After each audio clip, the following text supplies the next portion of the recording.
You don't have an intensity problem. Your nervous system just moves fast. Welcome back to season 2 of Go Be Too Much. This season, we're not shrinking, fixing, or filtering. We're expanding. Expanding your voice, your capacity, your nervous system, your ability to hold more without losing yourself in the process. If you ever felt like you were too much, this is where that becomes your power. And hey, this podcast is for you. So if there's something you wanted us to talk about, break it down, or go deeper on, fill out the listener form linked below. This is your space to be unapologetic, unfiltered, unfinished, and unmissable.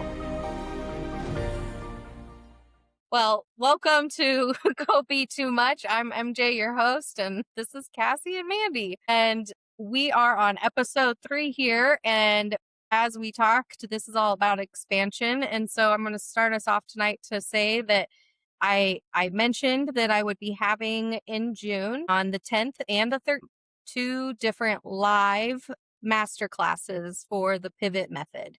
And I officially have the website up and running. You're able to book your spots. There's 30 for each. That's running at $37. And it is not refundable if you end up needing to reschedule. However, I am happy to forward it to a future class that will be available because even though I only have these 2 dates, I anticipate having more than that coming. And if you just no-show, sorry for that, if you just no-show, unfortunately, I won't be doing any rescheduling if you just don't show up and don't communicate with me. So I have to have a bit of accountability because that's kind of my job in this process is to help people. I don't know what to do. You're going to have to turn your phone on Do Not Disturb. How long until the squirrels go out of the yard? We didn't make it long into this. I did not. Can you turn your computer on Do Not Disturb? Otherwise, we're going to be dinging all night. Like, I know you. See you. how she looked at you and she's like, no. I know. Like, I know. Turn on. She's like, you expect me to know things that you're the one with an Apple computer. Yeah, I don't. All the fucking Apple products. They all. This is the only Apple product. Do Not Disturb. Ooh, look it. I got a phone case. Okay, I think it should be okay. Somebody text her right now. Live. No, it's not. Let's not do that. But how am I supposed to know if it works? How are we supposed to know? Yes. Because we don't need to know. We just need to pray. Cassie can edit this out. That's not how prayer works. Okay? We have a solution, and if we don't take the solution, prayer doesn't work. Okay? So there we go. Good job, don't Cassie. Edit that out. That's great. Listen, Cassie used that analogy all the time about, God, why didn't you save me? It's like, I sent you the damn raft. I sent you the boat, a helicopter. The helicopter, the life vest. And Mary's over here like, please don't let my phone go off. Bitch, you have the ability to turn that thing off. It's called having faith. Blind faith. I am surrendering. The blind leading the blind over here. You also have your phone go off nonstop all the time. So I don't know what your faith is. It's very shallow at this point in time. Happy season 3. Maybe we're calling me out on all this. Season 2, episode 3. in this episode here. Can we just leave it all in right now? Mm-hmm. Circle back. June 10th, June 13th, 30 spots. If you want to join the chaos and learn on a little bit of skill to improve yourself and get you started off on making those changes that you have been missing, join me. I would love to have you there. It'll probably be just as entertaining as this. And you can find that on the Go Be Too Much website. Which is in our link tree, yes? Is it on our pages? Okay. I think so. Yeah, it's on TikTok. I know that much. So, but type in, if not, your search engine. It'll pop up, I promise. So with that being said, though, we were talking and spirituality can go into this because doing this is obviously very different for me. It's very new. It's exciting. It's nerve-wracking. It's all the things. That's been this process this whole this whole thing. And I saw today this TikTok that Queen Latifah did, and she talked about that people continue to try and think that they know her and put her in these boxes that she is not still not meant to fit in those boxes. And so I really enjoyed that and felt like that was so fitting with talking about this continued process that I'm going on with my journey of go be too much, because I think that perception happens a lot, and people who've known you a long time or used to know you, they know you a certain way.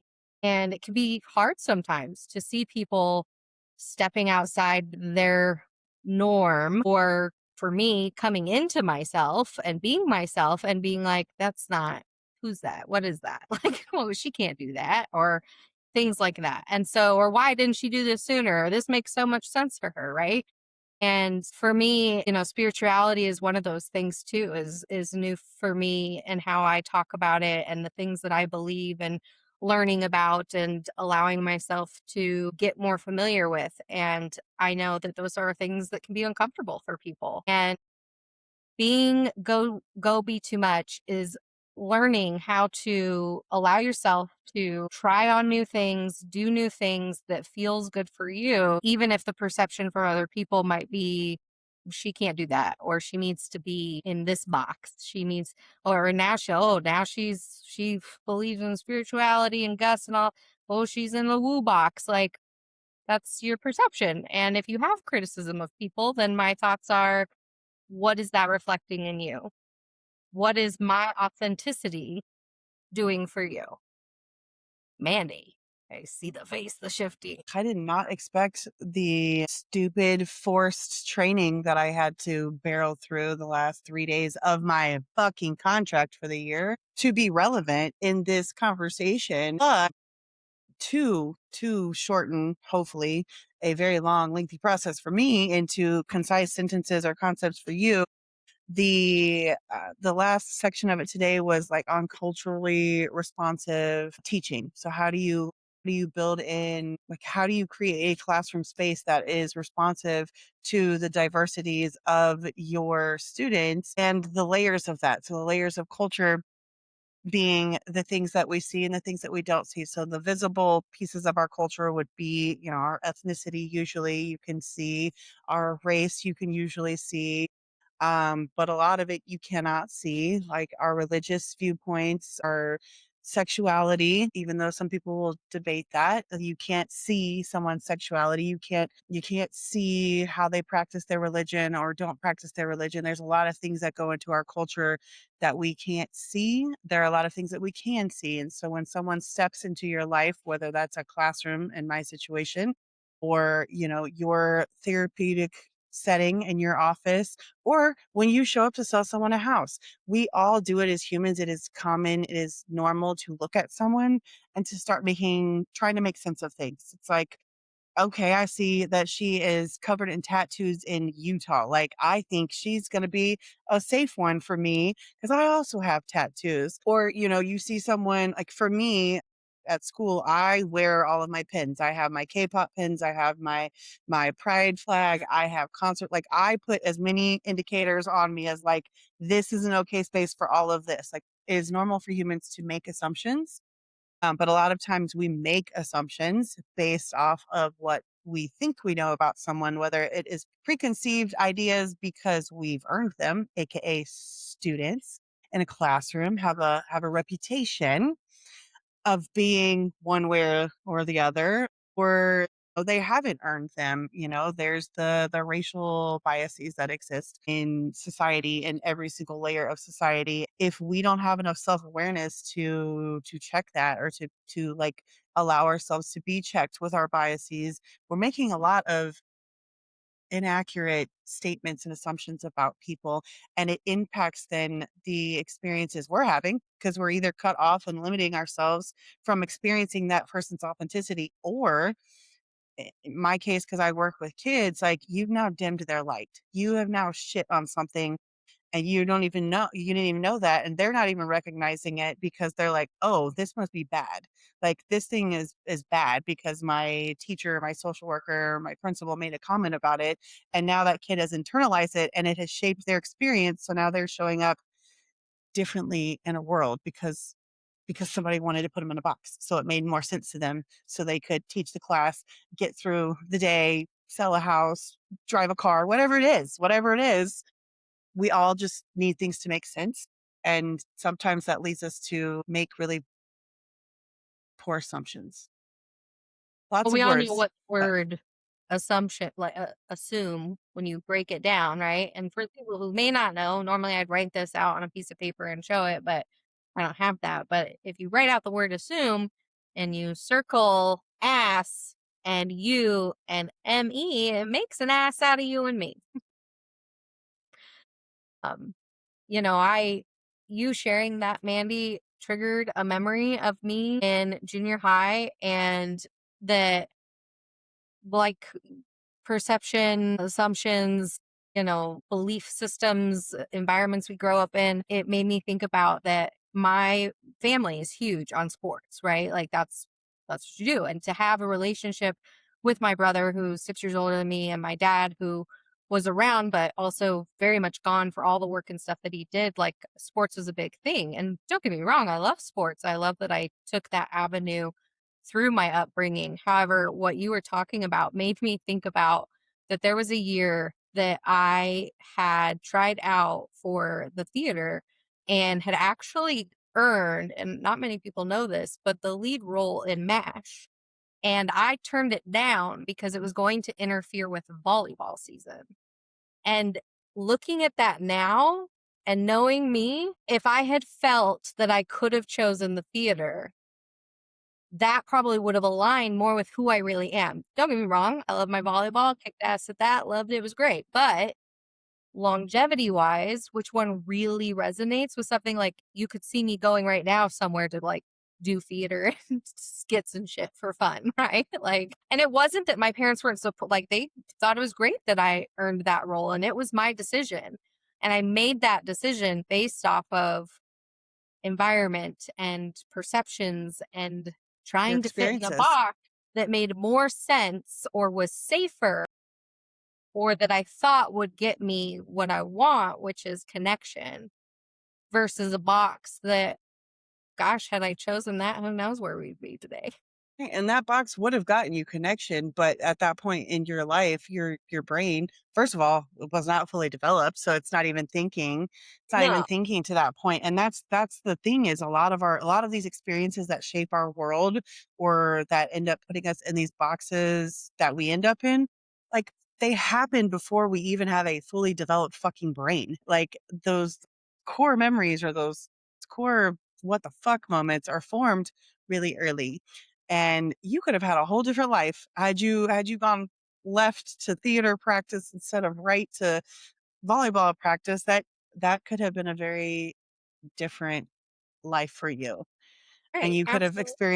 you could have experienced life completely differently, and people may have put you in different boxes or they may have kept you in the same ones. Who Right. knows?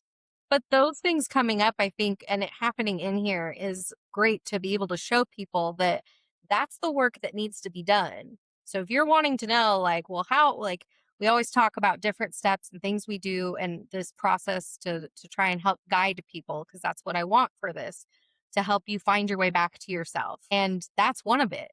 Being able to look back at those things that, yes, you're right. At that time, I didn't have the cognitive development and things and such, but I do now. And to allow myself to sit with that and look back at that and see it for all that it is and not see it for like I had to because of my parents or blame other people or blame. No, it's just to sit in the reality of this was really what was driving my decisions because of these other things in my environment, belief systems, and the lack that I felt in my own self. And that's what creates you to make change, to then start to pivot and do different and be more authentic to yourself and find your muchness and get comfortable in it. I when you were talking about that, I was thinking about when I moved to Wyoming. and I played sports back in Wisconsin. And I wasn't great, but I was really good. And I have been ever since I was a kid, like always doing traveling basketball. I started varsity my freshman year. Like I've always been good at it. And so I was like, I'm going to go to college. And then my mom's like, we're moving to Wyoming. And I was like, where the fuck's Wyoming to start off? But okay, cool. I'm a junior in high school. And I remember my stepdad telling me, he's like, I wouldn't try out for the team. He's like, they've been playing together since they were little kids. You won't make it. And when you go from a town of 500 to a class size of 300, you're like, oh my gosh, first off, shit your pants. But like he told me, he's like, I wouldn't even try out because you don't even stand a chance. And I was like, okay. And it's no fault of his own, like whatever. But I just was like, oh, you're right. Like I don't stand a chance to get on the team, right? And and like I said, I'm not blaming him for that. But back then I was like, I don't stand a chance. Like, why would they pick me? I'm some random girl from a different town, and these people have been doing it forever. Why would they choose me? But you fast forward think, and here I am at 35, and there's 11,000 realtors in this valley, but people still choose me. Like these people have been doing it for 30 years, but they still choose me, right? And so I think it's interesting to think of that too, is like believing in yourself. Like, yes, these people may have been doing it for a long time, but why the fuck not? Why can't I go do these things? And so it was interesting when you brought that up too. I was like, that's interesting. Well, and that fits into what our last episode was, and shooting your shot and taking the risks. Like, not everything's going to work out. Not everything's going to stick. Not everything is going to be for you, just like you aren't for everything, right? And it's not limiting ourselves again to perception, and whether that perception is real or not, or based off of any facts, like there would have been no harm in you going and doing that and having that experience, even if it would have resulted in a failure of not doing it, making the team, right? And which I can say your dad had very good reasons to think that. I don't know that Gillette is that way anymore, but I can tell you it Back then it sure was. I was like, it absolutely was that way when I was a kid. So That was the other piece of my forced training today, was how do you build an environment where you can fail successfully? Like how do you foster opportunities for students to fail? Because a lot of times that's why most of us won't try something. We won't try a new style. We won't try out for the basketball team. We won't go to that meetup solo, whatever it is. Like a lot of us won't do the thing because our brain has decided that, like, if I do that, like, I'm going to fail. And failure equals I'm a shit human. I am the worst at everything. Just whatever your spiral is, whatever your variety of spiral is. And we have assumed that failing is bad because we have been told if you're anything less than perfect, again, whether directly or indirectly versus, or through the various things, we've been told that failing is bad. But we have to fail. I tell my kids this at school all the time. Like, this is when you're supposed to fail. It's safe. You're in these four walls. You can do dumb things within reason. And this is where you're supposed to learn those lessons. Like, I talk about, I don't know who I was telling the other day. It might have been you two. Shit, I don't know. About my first accident. No, it's because my kiddo is got her permit. And then my friend, as her kids got his permit, and they've been asking to drive. And she's like, I don't want to drive. I don't have time. I don't know. I was like, Tiana, you got to let them drive because you could end up being the 17-year-old, 16-year-old that your aunt just shows up to school one day and picks you up in her car that she's had for 20 minutes, takes you to the DMV 20 minutes later after she gave you a crash course in how to drive. And then you're in someone's brand new car.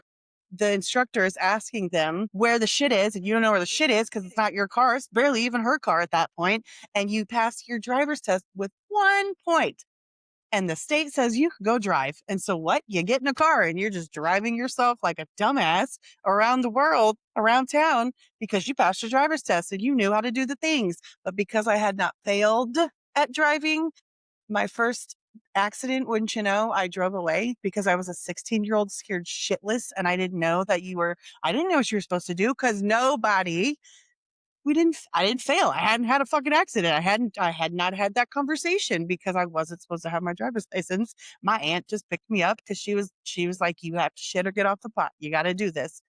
And, in hindsight, I turned out okay. Everything is okay. But I'm having this conversation with Tiana, and she's sending me a video the next night. She's like, "Are you happy?" And her son is driving. So, Tiana and Dylan, if you're listening, I hope that you're happy, Dylan. You're welcome, because we have to fail in order to get better. We have to suck at something before we're like really good at something. I have to tell you because you're bringing up driving.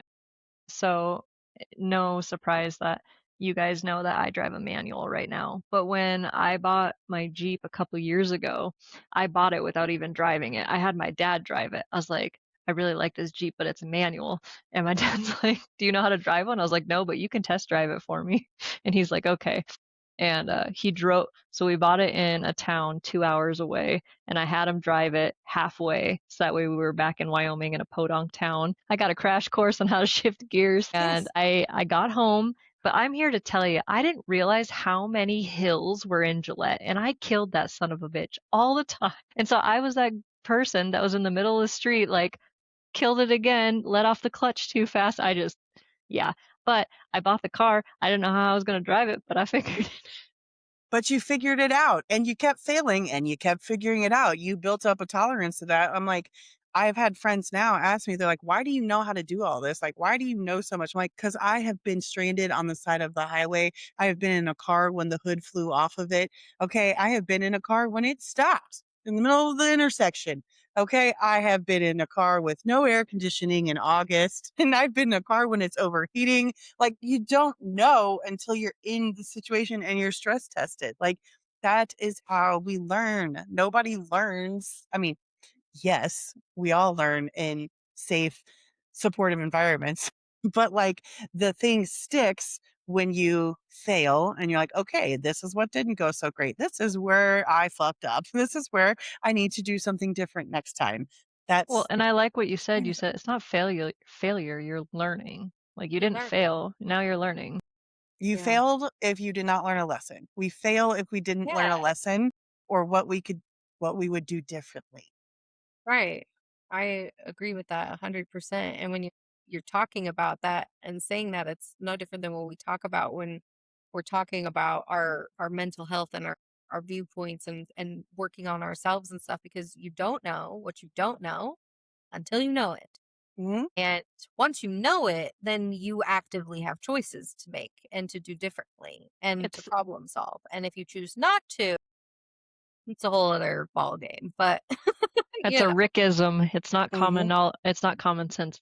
right. And but it comes back to again having the people that can help guide to that and help educate that. It comes to realizing that sometimes we didn't learn those things or do those things because the people in our lives didn't have the capacity and ability to teach and do those things either. And so it's giving grace to those individuals rather than just thinking of it as they're horrible, awful, neglectful, this, that, and the other. Not to say that they may not in some cases, but a lot of the times it's just people don't know. They don't know how to respond. They don't know how to help with those emotions. I literally had a session earlier this week. I'm talking with a parent who wants to do better about how they respond. And I had to provide education on that. What they were doing was reacting, not responding. But that what they're teaching is how to react. And that's not what they want to do. And again, it was until you know different, you don't know what you don't know. And I was like, and you've chosen to come to therapy and start learning these things and making these changes. And that already makes you a better parent than a lot of people because you're willing to figure it out so that you can do better for your kid. And when I helped him understand that it was, you are new to this just as much as your kid is, and you are learning together. And I think we as parents, but just adults in general, we forget that like this is our first time too, living and going through I've never been this old before. right. I've never been this age before. I don't know what's that, and so it's a funny way to think about your life and to be like, why am I being so hard on myself for this, that, and the other? Like, I've never done this before either. Like, Well, I've that's what never I been was going to say. dating again. Like, a single mom, right? Like, Yes, I'm a Reba song, work 2 jobs, whatever. New to this, I don't know.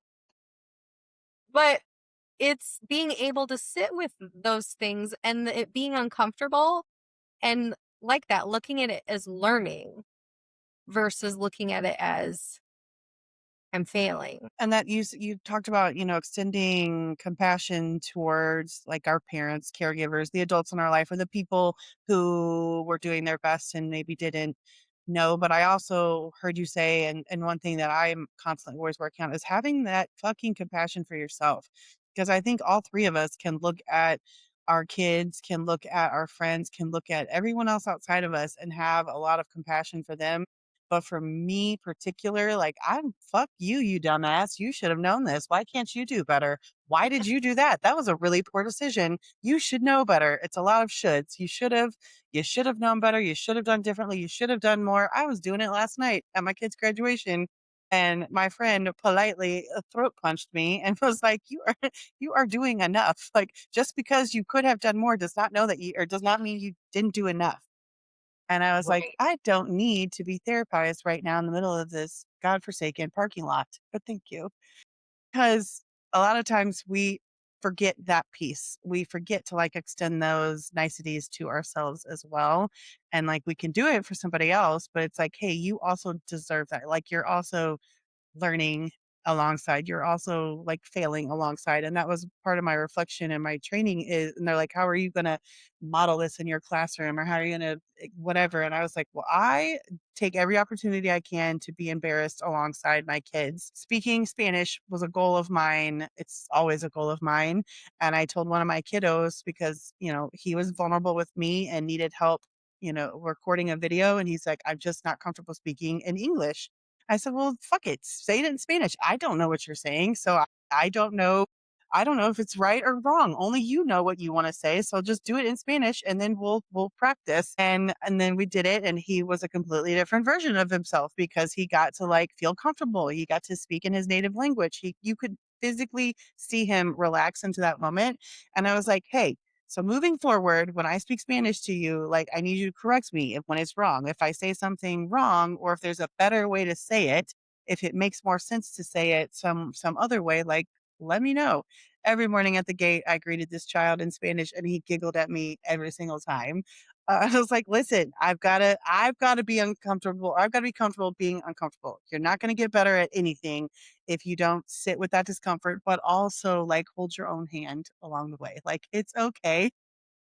I am from the Midwest, y'all. It's really hard to roll my R's sometimes. It's really hard to have a little bit of saison on my speech because the y'alls just come out so hard. But I'm doing my best. I am living in my discomfort. I am We have really authentically strong A's and not strong R's. correct. Yes. Yes. We're doing our best, guys. Thank you. Well, Cassie, you had said something a little while back that I wanted to circle back to because I was listening to a podcast episode on the way home, coming in hot on two wheels, and I didn't get very far into it. But the piece right before I got off was they're like, so they're talking about being in their 30s, and I think maybe it was around dating, specifically how like dating is different from 20s to 30s. And for background context, they're idols in the Korean world, so like they're not even allowed to say they date when they're actively in music. Like they can't even talk about having interests. They can't talk about being, you can't at all. So for them, they're like, I had so much anxiety around dating. I had so much anxiety around this because you weren't supposed to do it and you weren't supposed to like be too touchy or do this or do that. And like everything was so secretive. And now they're talking about as 30-year-olds, they just wake up with anxiety. And the one guy that doesn't have anxiety, he was like, y'all just wake up. Like, y'all just wake up and you're just anxious for the day. And they're like, well, yeah. And they're explaining like all of the things. He was like, you are literally one of one. You are literally the only one of you. He's like, there's no one that could do you better. There is no one that is going to be you. You are the only one. He's like, you are one of one. What do we got to be anxious about? Nobody can be you. And I was like, all right, fuck boy energy. I like it. I fucks with it. I fucks with it. But Cassie, you talked about the realtor, being someone's realtor and all of the, but like you're one of one. People come to you because they want you. They want your personality. They want your service. They want your jazz, Sass. whatever, sass, whatever I'm trying to say. And tenacity, jazz and tenacity, All right. Just made me think of jazz hands. This is I what can't happens when we wait correlate. for the subtitles on this one. Good Lord, baby Jesus. And Mary, people come to you in your, 9 to 5 because you are, you work with veterans. They're coming to you because they are a veteran. You work with veterans in your, 5 to 9. Uh, they are coming to you because of who you are. And that's the energy that they want. So like you talk about the pivot and you talk about failing successfully. You talk about doing hard shit and allowing yourself to like be vulnerable enough to be authentic. Sometimes you fuck up, you got to pivot. Sometimes you are not very nice to yourself and you got to pivot and you got to be a little bit nicer to yourself. Sometimes just we don't make great decisions. Okay, you're presented with decisions and you're like, this is very clearly the one I should go with, but I still want to do this one for the plot. I still want to do this for the plot. Yes, you didn't fail unless you failed to learn.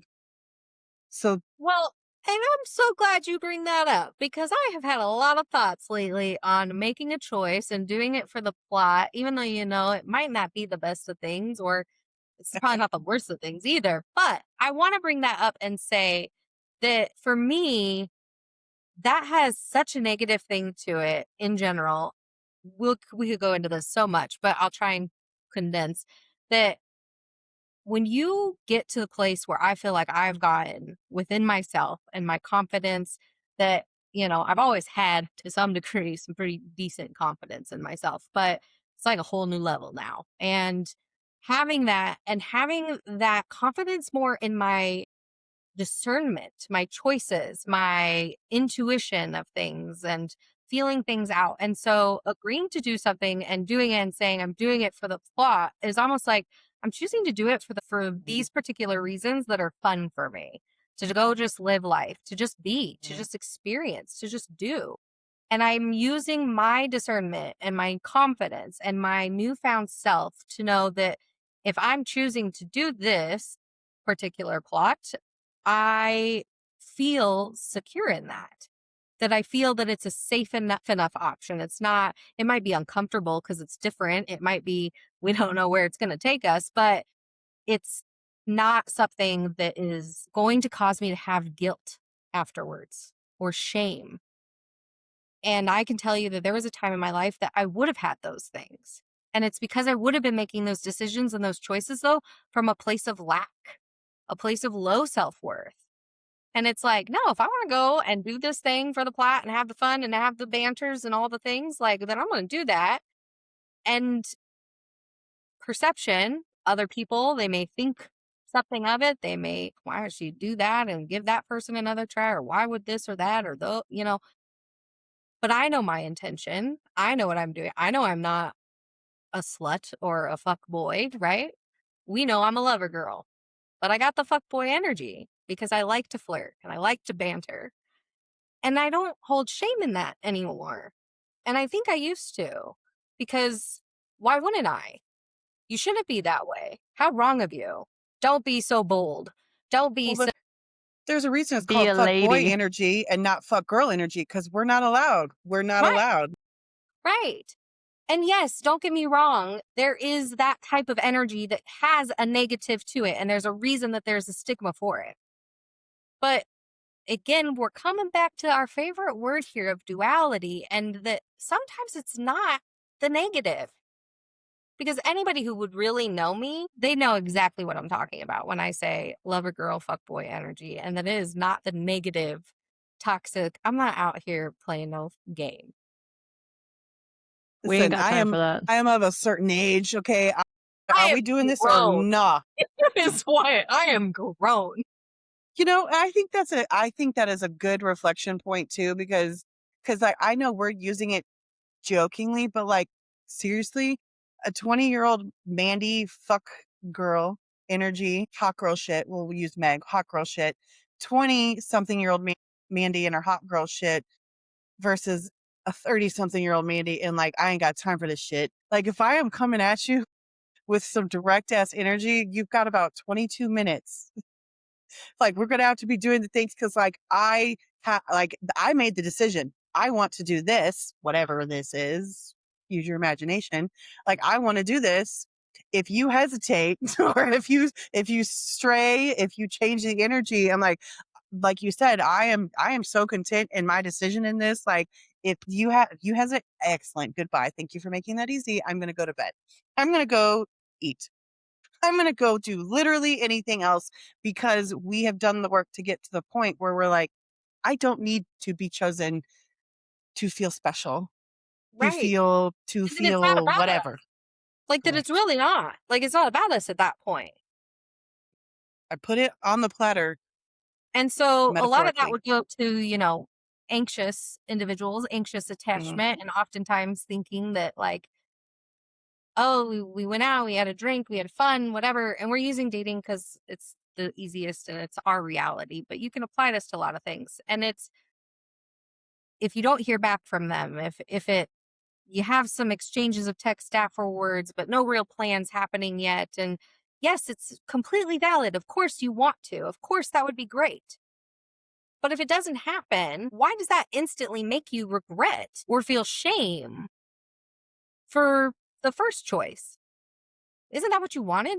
Didn't you want to just get out of the house and, like, let your hair down and have a fucking martini? Come on.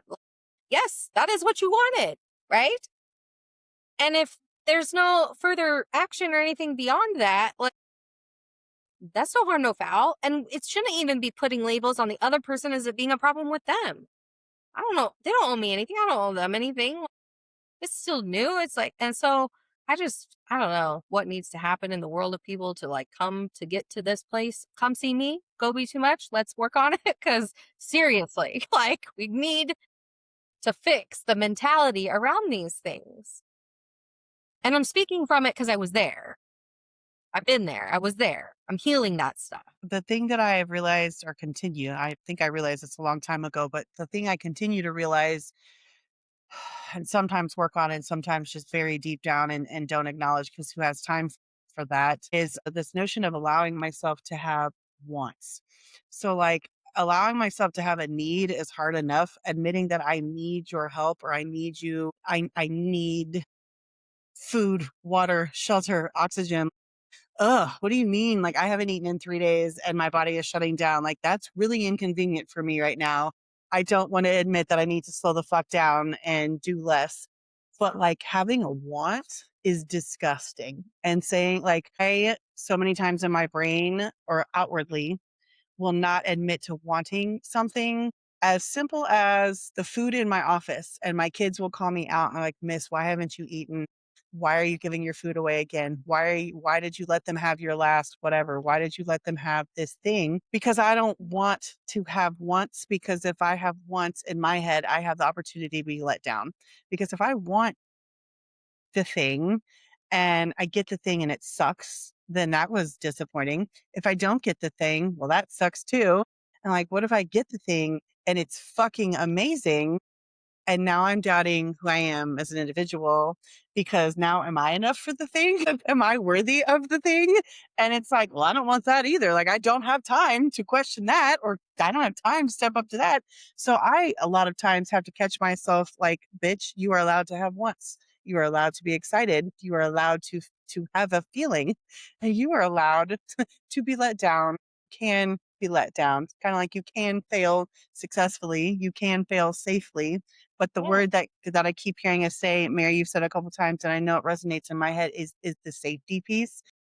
Without safety, you can't be vulnerable. You're not going to try and fail. You're not going to do the things if there is no sense of safety. If you have not created safety within your own self, within your own environment, within the people that you surround yourself with, without safety, which a lot of times for a lot of us, it is just acknowledging that there is a fucking thing there that needs to be addressed, or there is a fucking want. You want the thing and feeling okay and grounded in that. Like, until you get to a point where you feel safe to explore that, like, a lot of us get stuck on that hill. We will fucking die on that hill because we haven't had food or water in 3 days because we gave it all away.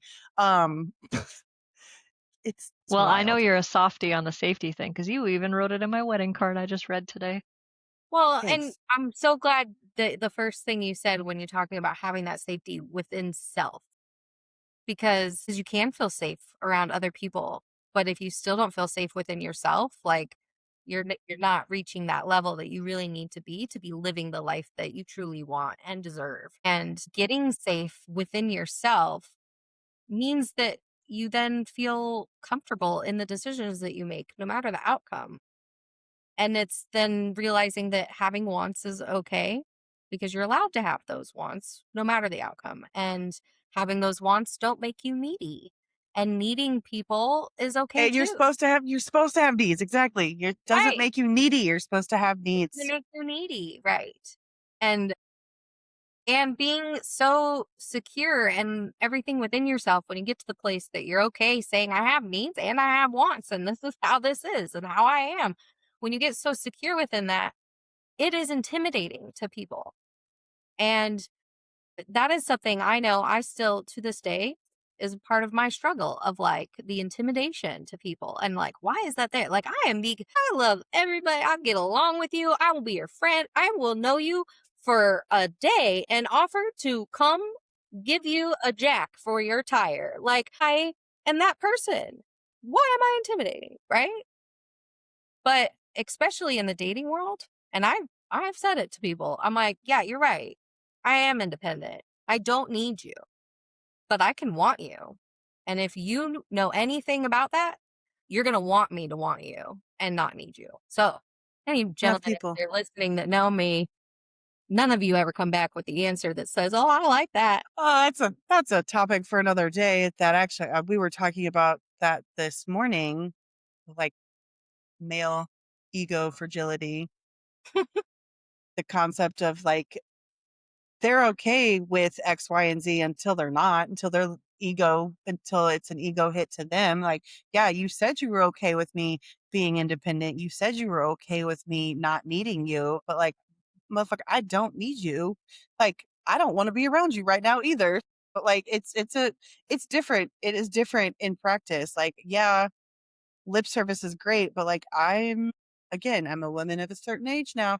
None of us are old, but we are old enough to fucking know better. So when I say it, I fucking mean it. And if you didn't believe me, that is on you. Again, but that comes with age. That's where we don't take those things as personal anymore, or we don't take it as a personal attack, or we don't take it as like a personal flaw, like something is personally wrong with me.